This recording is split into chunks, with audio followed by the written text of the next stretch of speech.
Marvel just brought Steve Rogers back in the Doomsday trailer, and thousands of fans are convinced that's not actually him. In the final seconds of the new Avengers Doomsday trailer, a bearded Steve Rogers walks out of the shadows, says, "Hey, pal," to Thor, calls Mjolnir to his hand, and catches it. "Hey, pal." It's not possible.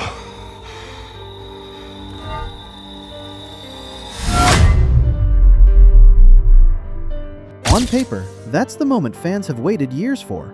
Chris Evans back as Captain America. But almost immediately, something about it felt off to a lot of people watching closely, and it wasn't the beard.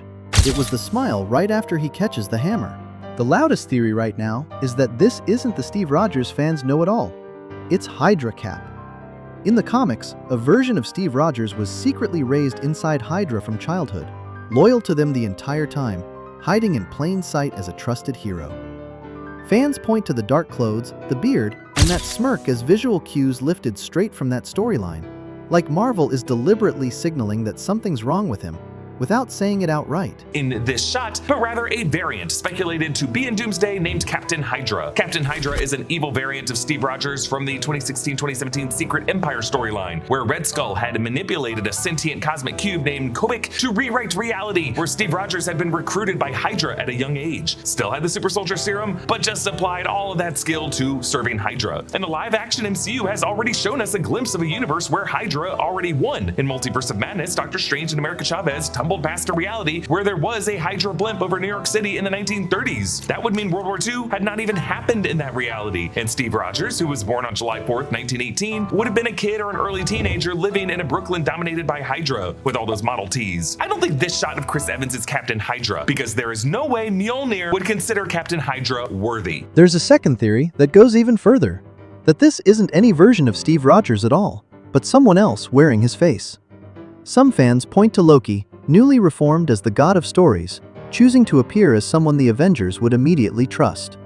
Others point to the Beyonder, an immensely powerful multiversal being who, in the comics, was so impressed by Steve Rogers that he once modeled his own human form after him. Either theory would explain why Mjolnir responds to him, because in both cases, the power involved could be strong enough to bypass Odin's original enchantment. If so, it would mean that Mjolnir would have to respond to a pretty messed up definition of worthiness. This must be a variant of Steve Rogers. He's always been in that universe since that final scene of Avengers Endgame. Loki appears in this trailer wearing his TVA analyst uniform with the tie, the button-down collar, and this jacket. And we only saw him wearing this fully in one episode of the series, season 1, episode 2. But when time slipping back through his own TVA history in the later episodes of season 2, it is possible that Loki's consciousness could have drifted back to this period. Loki is standing in the house of Steve Rogers, the house that he stayed in with Peggy Carter at the end of Endgame, the house that we saw Steve riding up to in the first Doomsday Steve Rogers Will Return teaser, where Steve cradles his baby. That's definitely Steve's hand holding the TVA ID badge. Here's the problem every one of these theories runs into. Thor hands Steve the hammer directly, and Mjolnir's enchantment is supposed to only respond to those who are truly worthy. Steve already proved that once, in Endgame, in one of the most celebrated moments in the entire MCU. A villain in disguise being able to lift it doesn't just contradict one movie, it contradicts a rule the franchise has held on to for over a decade. That's exactly why fans are split. The visual cues suggest something's wrong. The hammer suggests everything's exactly as it appears.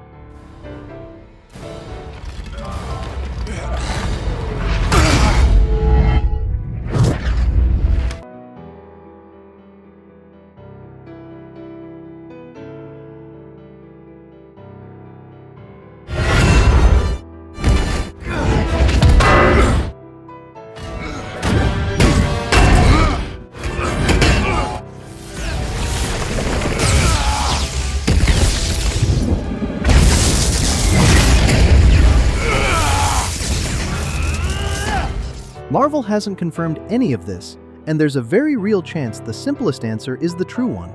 Steve Rogers is just back, older, changed, and exactly who he says he is. But with Avengers, Doomsday clearly setting up a multiverse-sized story, betting against a twist this obvious might not be the smart move either. We'll find out for certain when the movie releases. Until then, if you want more trailer breakdowns like this one, subscribe, because there's a lot more theories to get through before this movie comes out.